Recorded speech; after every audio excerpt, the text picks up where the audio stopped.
ఈ రోజుల్లో చాలా మంది దగ్గర స్మార్ట్ ఫోన్లుంటున్నాయి. ఇంటర్నెట్ వాడకం కూడా ఎక్కువగానే ఉంది. వాస్తవానికి ఎంతమంది వాడుతున్నారు? మగవాళ్లు, ఆడవాళ్లలో ఎవరు ఎక్కువగా వాడుతున్నారు? తెలుగు రాష్ట్రాల్లో మహిళలు డిజిటల్ వినియోగంలో ముందున్నారా? ఇలాంటి ఎన్నో ఆసక్తికరమైన ప్రశ్నలకు సమాధానాలు జాతీయ కుటుంబ ఆరోగ్య సర్వేలో తెలిసాయి. దీనికి సంబంధించిన మరిన్ని విషయాలు లోకల్ వివరణ షో ద్వారా మీకు తెలియజేస్తున్నాం. జాతీయ కుటుంబ ఆరోగ్య సర్వేలో భాగంగా ఇంటర్నెట్ వినియోగంపై కూడా ప్రజలను ప్రశ్నించగా చాలా ఆశ్చర్యకరమైన విషయాలు తెలిసాయి. దేశంలో 22 రాష్ట్రాల్లో సర్వే చేస్తే ఎక్కువ రాష్ట్రాల్లో మగవారి కంటే ఆడవాళ్లు చాలా తక్కువగా ఇంటర్నెట్ వాడుతున్నట్టు తెలిసింది. ముఖ్యంగా బీహార్ లో అత్యల్పంగా 20.6% మహిళలు మాత్రమే నెట్ ను వాడుతున్నారు. 79.4% మహిళలు తాము ఎప్పుడూ ఆన్లైన్ లోనే లేరని చెప్పారు.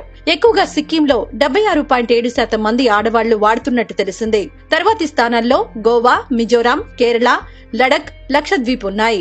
మన తెలుగు రాష్ట్రాల్లో కూడా ఇంటర్నెట్ వినియోగించే మహిళల శాతం చాలా తక్కువగానే ఉంది.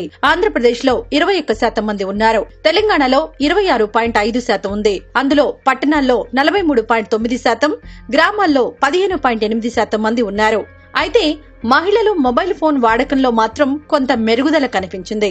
ఆంధ్రప్రదేశ్ లో 2015-16లో 36.2% మహిళలు మాత్రమే మొబైల్ ఫోన్లను ఉపయోగించారని తెలిసింది. అది దేశంలోనే అతి తక్కువ పర్సెంటేజ్. తాజా సర్వేలో గుజరాత్ లో మొబైల్ ఫోన్లను వినియోగించే మహిళల్లో అత్యల్ప శాతం 48.8%. మునుపటి ఎన్ఎఫ్హెచ్ఎస్ లో భారతదేశంలో మహిళలు అత్యధికంగా మొబైల్ ఫోన్ల వాడకం కేరళలో నమోదైంది.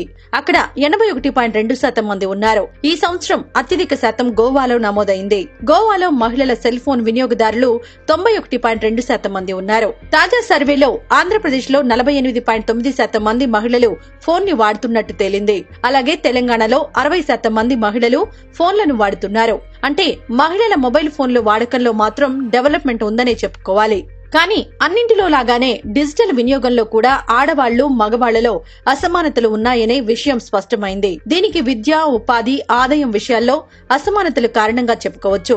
ఇవన్నీ ఒకదానిపై మరొకటి ఆధారపడి ఉన్నాయి. సమాజంలోని మూలాల్లో మార్పు రానిదే మహిళల్లో ఈ తేడాలు ఇలానే ఉంటాయి. దీనికోసం అందరూ ప్రయత్నించాల్సిన అవసరం ఉంది.